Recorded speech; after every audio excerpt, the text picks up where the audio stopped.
Good morning. Welcome to worship. I invite you to rise as you're able for our confession and forgiveness.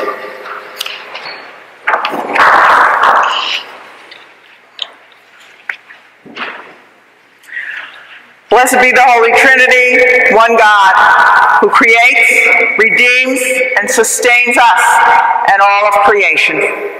Amen. Let us confess our sin in the presence of God and of one another.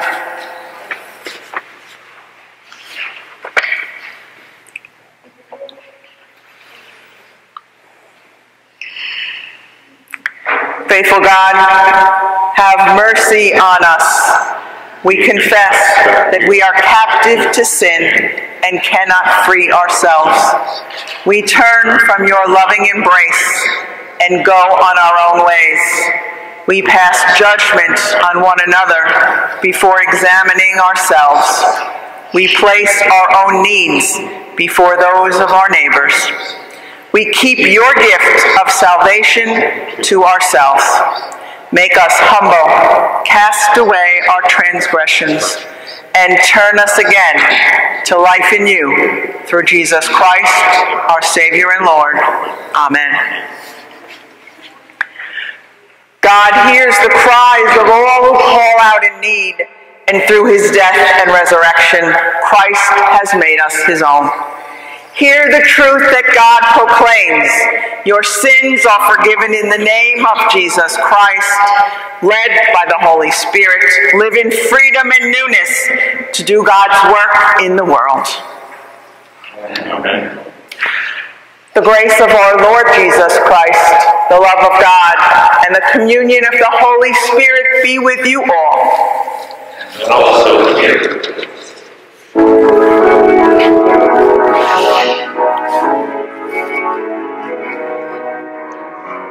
Kyrie eleison, on our world and on our way.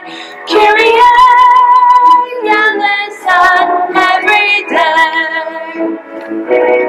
For peace in our world, for the health of the church, for the unity of all. For this holy house, for all who worship and praise, let us pray to the Lord. Let us pray to the Lord. Kyrie eleison, on our world and on our way. Kyrie eleison, every day. That we may live out your impassioned response to the hungry and the poor. That we may live out truth and justice and grace. Let us pray to the Lord. Let us pray to the Lord. Kyrie eleison, on our world and on our way. Kyrie eleison, every day. For peace in our hearts, for peace in our homes, for friends and family, for life and for love, for work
Let us pray.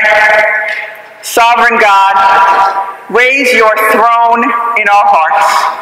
Created by you, let us live in your image. Created for you, let us act for your glory. Redeemed by you, let us give you what is yours. Through Jesus Christ, our Savior and Lord. Amen. You may be seated for the readings.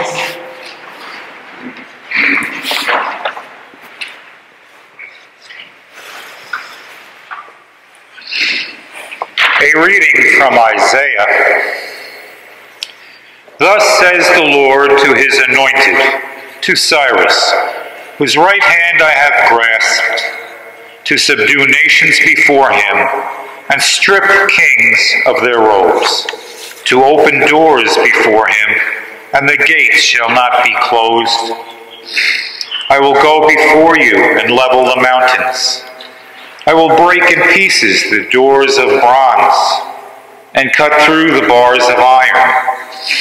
I will give you the treasures of darkness, and riches hidden in secret places, so that you may know that it is I, the Lord, the God of Israel, who call you by your name.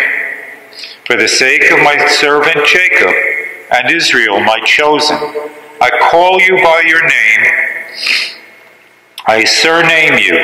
Though you do not know me, I am the Lord, and there is no other. Besides me, there is no God. I arm you, though you do not know me, so that they may know, from the rising of the sun and from the west, that there is no one besides me. I am the Lord, and there is no other. I form the light and create darkness. I make weal and create woe. I, the Lord, do all these things. The word of the Lord. Thanks be to God. Psalm 96, 1 through 9. Sing to the Lord a new song. Sing to the Lord, all the earth. Sing to the Lord, bless the name of the Lord. Proclaim God's salvation from day to day. Declare God's glory among the nations, and God's wonders among all people. For great is the Lord, and greatly to be praised, more to be feared than all gods. As for all the gods of the nations, they are but idols. But you, O Lord, have made the heavens. Majesty and magnificence are in your presence. Power and splendor in your sanctuary. Ascribe to the Lord, you families of the peoples. Ascribe to the Lord honor and power. Ascribe to the Lord the honor due the holy name.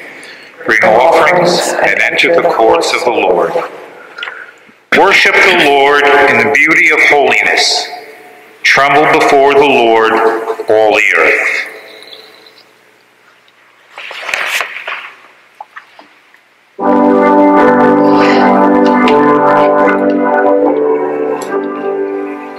Halle, halle, hallelujah. Halle, halle, hallelujah. Halle, halle, hallelujah.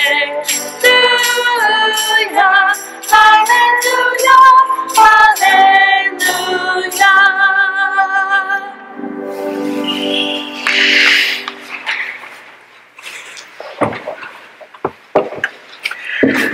The Holy Gospel according to Matthew, the 22nd chapter. Glory to you, O Lord. Then the Pharisees went and plotted to entrap Jesus in what he said.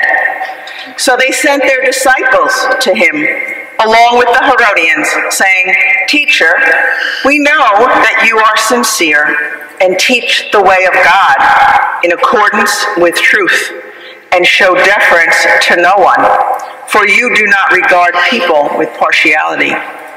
Tell us then, what do you think? Is it lawful to pay taxes to the emperor or not?" But Jesus, aware of their malice, said, "Why are you putting me to the test, you hypocrites? Show me the coin used for the tax." And they brought him a denarius. Then he said to them, "Whose head is this, and whose title?" They answered, "The emperor's." Then he said to them, "Give therefore to the emperor the things that are the emperor's, and to God the things that are God's." When they heard this, they were amazed, and they left him and went away. The gospel of the Lord. Praise to you, O Christ. So show me the money. These words may remind you of the movie Jerry Maguire, where Tom Cruise and Cuba Gooding Jr. played the elite football player and his agent, trying to get him the top dollar at whatever cost. "Show me the money," they said, louder and louder and louder. "Show me the money." While Jesus doesn't use these exact words, he might as well have.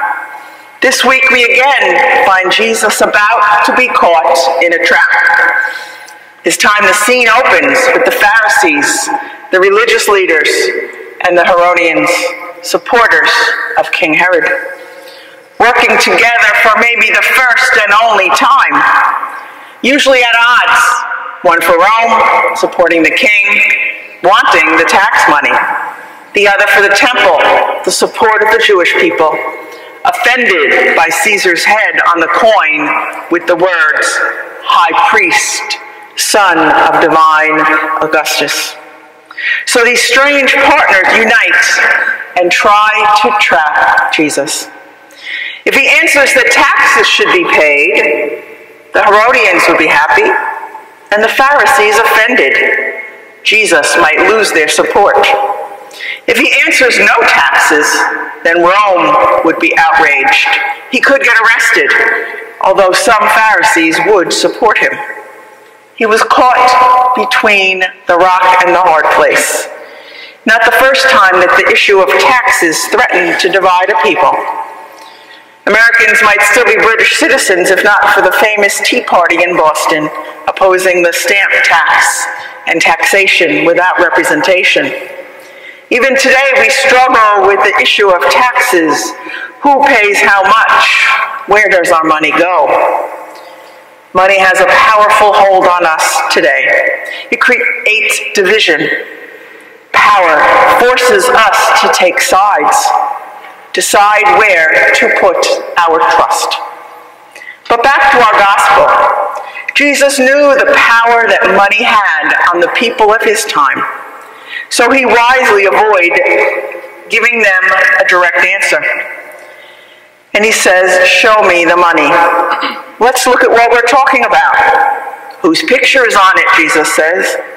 Caesar's, they answer. So give it to him, Jesus says. And then he throws them off track by adding, "And give God what is God's." So what is Caesar's and what is God's? Good questions, don't you think? How would we answer them today? Jesus invites us to wrestle with that question. How do we determine what is Caesar's and what is God's? Could the answer to that question determine our faith? How is money related to religion? In Jesus' day, the coins made a theological statement. The denarius proclaimed Caesar as divine, an offensive claim for those who believed in the God of Israel, not a divine Augustus. What do our coins say about us? We did this with the children earlier. If you take a minute and pull out a dollar bill or a coin, you'll see that on one side there's our president, but on the other side it says, "In God we trust." I did a little research, and it seems that Secretary Chase instructed James Pollock, director of the Mint in Philadelphia, to prepare a motto in a letter dated November 20th, 1861. He said, "Dear sir, no nation can be strong except in the strength of God, or safe except in his defense. The trust of our people in God should be declared on our national coins. You will cause a device to be prepared without unnecessary delay, with a motto expressing in the fewest and tersest words possible this national recognition. Chase picked "In God We Trust" to be used on the government's coins. Less than 100 years after the Declaration of Independence, "In God We Trust" was engraved on America's coins. They tell us that we should put our trust in God. That's the theological statement that our money makes. It agrees with the Bible that says it's better to trust the Lord than to put confidence in man, from Psalm 118. Or it is good for me to draw near to God. I have put my trust in the Lord God, that I may declare all thy works, from Psalm 73. Or the fear of man brings a snare, but whoever puts his trust in the Lord shall be safe, from Proverbs 29. Do you trust in the Lord? Do we give God what is God's? These are the questions that Jesus is really asking. Where do we put our trust, and how do we show it? If we look at our money, something we all live with, it says we trust in God. But do we actually live that way? What is God's, and what is inscribed with God's image? We are God's, and all that we have. In Isaiah, God tells us that we are inscribed on the palm of God's hand. At baptism, God claims us, makes us his beloved children. We belong to God from that day forward. A cross is made on our foreheads. We're anointed with oil, inscribed with the image of God. You see, God created everything: the earth, the land, the sky, all living creatures. All these things are God's, and God created us in his image. We are God's. That's what's important, not who gets some of our tax money. Jesus wants us to get our priorities straight and realize what's important. Make a decision about who or what we trust. It's not an easy decision, and it doesn't happen overnight. It's a lifelong challenge for us. Our Christian theology to trust in our Lord, believe in Jesus' promise for salvation. Show me the money, Jesus says. He was meeting his challengers with a challenge of his own, a challenge we must face to this day. What belongs to God? What do we treasure? Søren Kierkegaard, a 19th century theologian, once said, "Paying your taxes is simple, however distasteful. You hold your nose and write a check. Rendering relative honor to that subordinate Caesar is the easy part, and perhaps even necessary. As a friend of mine once observed, civilization is expensive, and taxes pay the tab.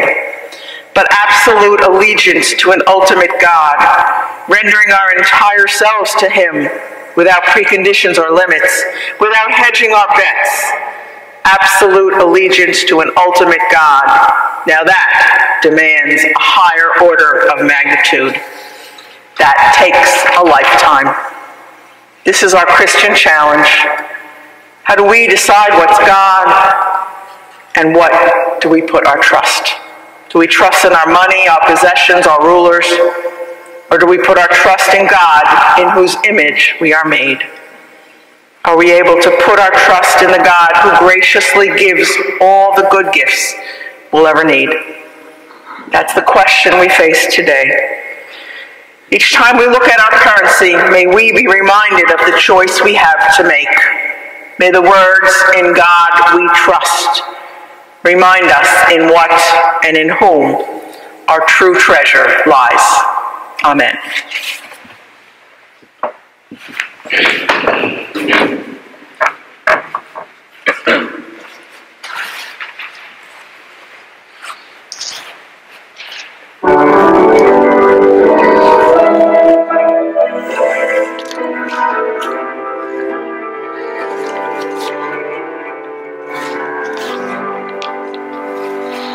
Let every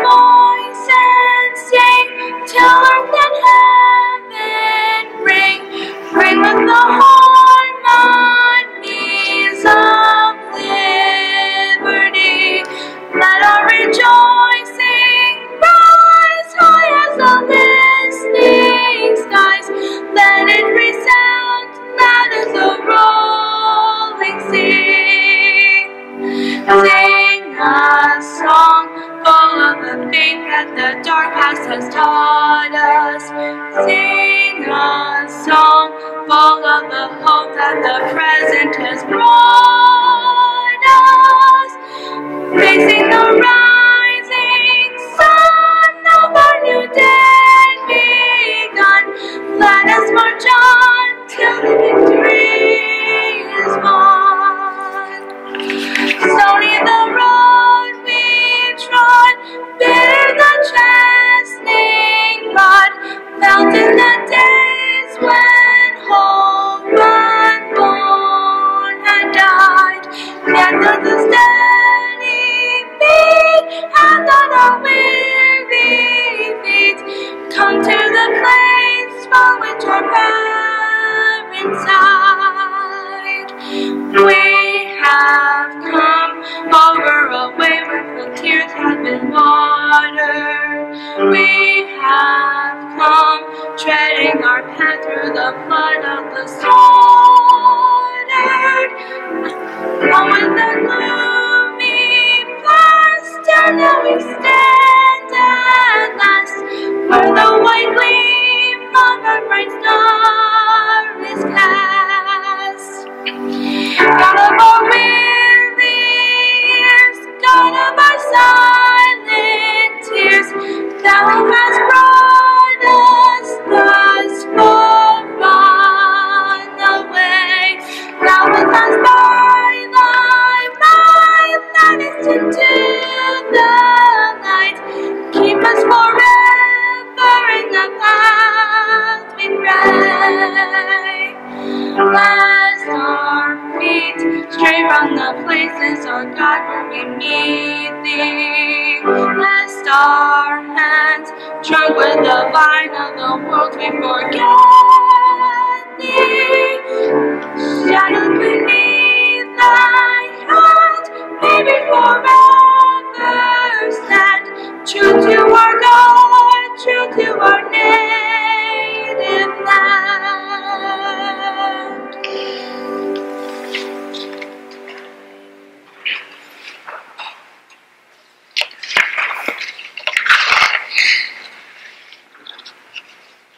With confidence in God's grace and mercy, let us pray for the church, the world, and all those in need. Gracious God, you call us by name and invite us to share your good news. Send your Holy Spirit among preachers, missionaries, and evangelists. We give thanks for the witness of your servant Luke, the evangelist, whom the Church commemorates today. Lord, in your mercy, hear our prayer. God of praise, the heavens and all creation declare your salvation. From the rising of the sun to its setting, may the whole universe show forth your goodness. Raise up devoted stewards of all that you have made. Lord, in your mercy, hear our prayer. God of all, may your word of justice sound forth in every place. Restore divided nations and communities with reconciling truth. Lord, in your mercy, hear our prayer. God of light, we pray for those living with pain, illness, isolation, grief, anger, or doubt, especially Stephen, Mike, Bruce, John, Christina, Steve, Teresa, Elsie, Evelyn, Katie, Philip, Mary, Charlie, Jackie, Phoebe, Jimmy, Erasmo, Eleanor, Kim, John, Mary, Alexander, Mike, Erna, Wally, Karen, William, Marianne, Kathy, and Bob. Join their voices in a new song, assuring them that you call them each by name. Lord, in your mercy, hear our prayer. God of truth, you show no partiality.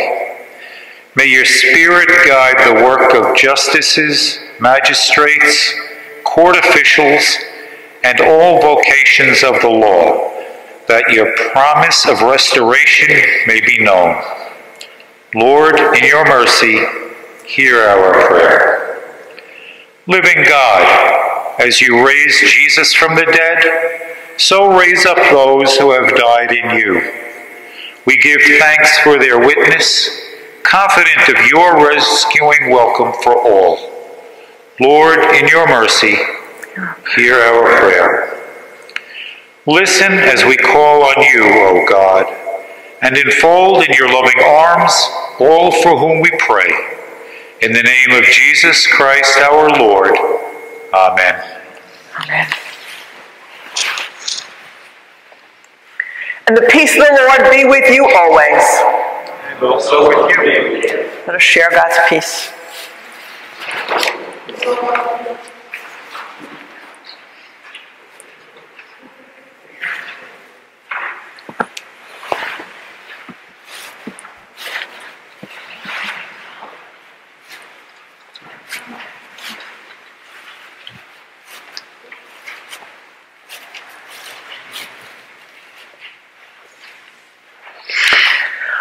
Our stewardship thought for this week is stewardship is about love. I invite you to rise as you're able for our offering prayer.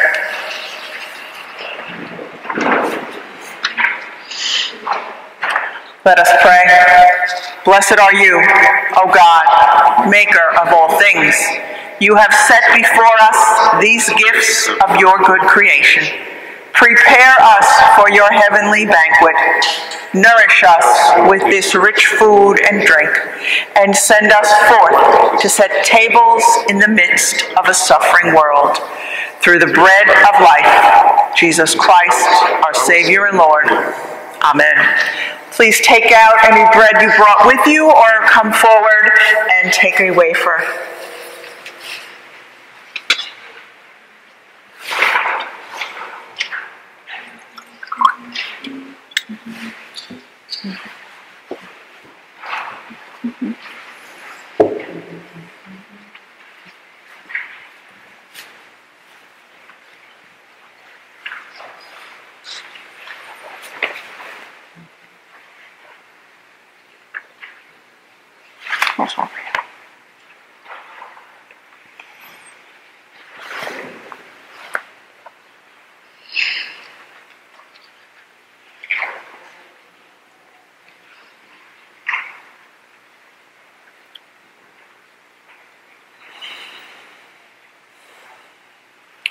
Holy, mighty, and merciful Lord, heaven and earth are full of your glory. In great love, you sent to us Jesus, your Son, who reached out to heal the sick and suffering, who preached good news to the poor, and who on the cross opened his arms to all. In the night in which he was betrayed, our Lord Jesus took bread, gave thanks, broke it, and gave it to his disciples, saying, "Take and eat. This is my body given for you. Do this for the remembrance of me." Again, after supper, he took the cup, gave thanks, and gave it for all to drink, saying, "This cup is the new covenant in my blood, shed for you and for all people for the forgiveness of sin. Do this for the remembrance of me." Let us proclaim the mystery of faith. Christ has died. Christ is risen. Christ will come again. Pour out upon us the spirit of your love, O Lord, and unite the wills of all who share this heavenly food, the body and blood of Jesus Christ our Lord, to whom with you and the Holy Spirit be all honor and glory now and forever. Amen. Gathered into one, let us pray. Our Father, who art in heaven, hallowed be thy name. Thy kingdom come, thy will be done, on earth as it is in heaven. Give us this day our daily bread, and forgive us our trespasses, as we forgive those who trespass against us. And lead us not into temptation, but deliver us from evil. For thine is the kingdom, and the power, and the glory, forever and ever. Amen. Come to the banquet table where Christ gives himself as food and drink.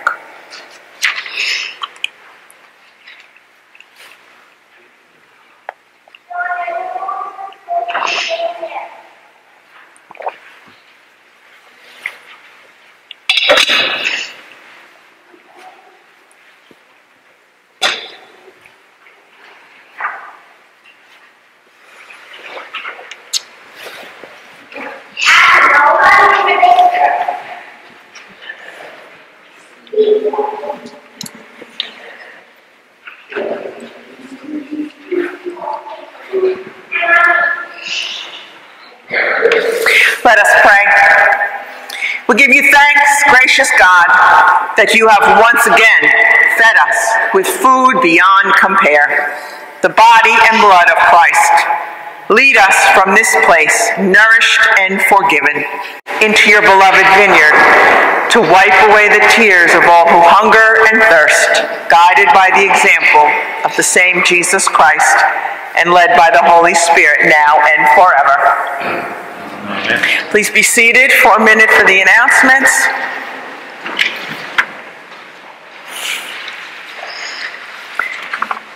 So this year, once again, we are trying to meet the challenge issued by the ELCA to collect 500 boxes, cans, food items before the end of the month. So if you are able to bring something in during the week or next week and put it in the baskets up front, if you are home, you can drop it off at the office during the week. If we can collect the 500 items, we will get a $500 cash donation to give to our Helping Hands Rescue Mission. So they'll not only get the food items, they will get $500 as well, which will help them as we come upon this season where many are in need. We also have our traditional Thanksgiving basket drive. There's a flyer on the table as you leave on the right that gives you all the instructions, kind of items to look for when you're shopping.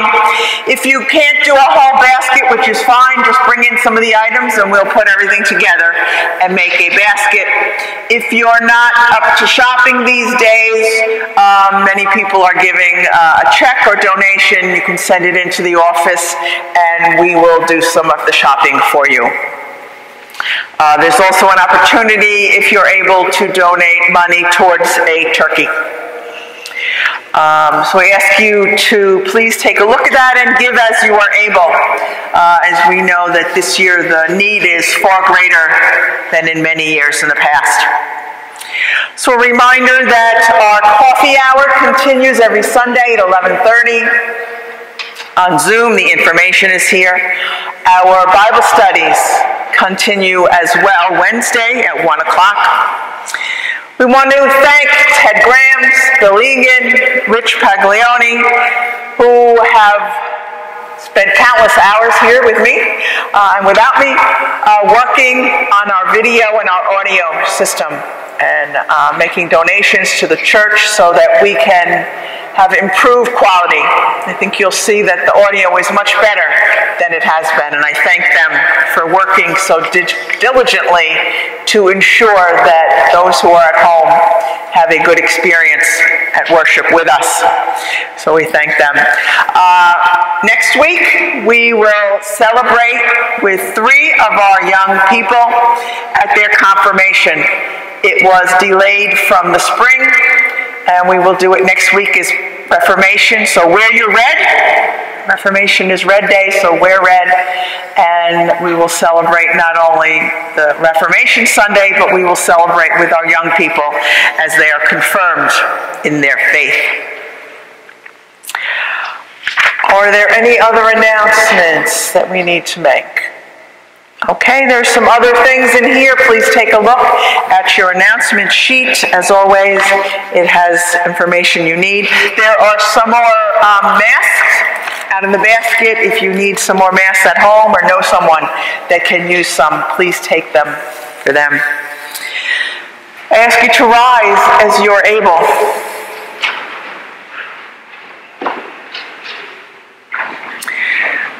Go out into the world in peace. Love the Lord your God with all your heart, with all your soul, and with all your mind. And love your neighbor as yourself. Almighty God, Father, Son, and Holy Spirit, bless you now and forever. Amen.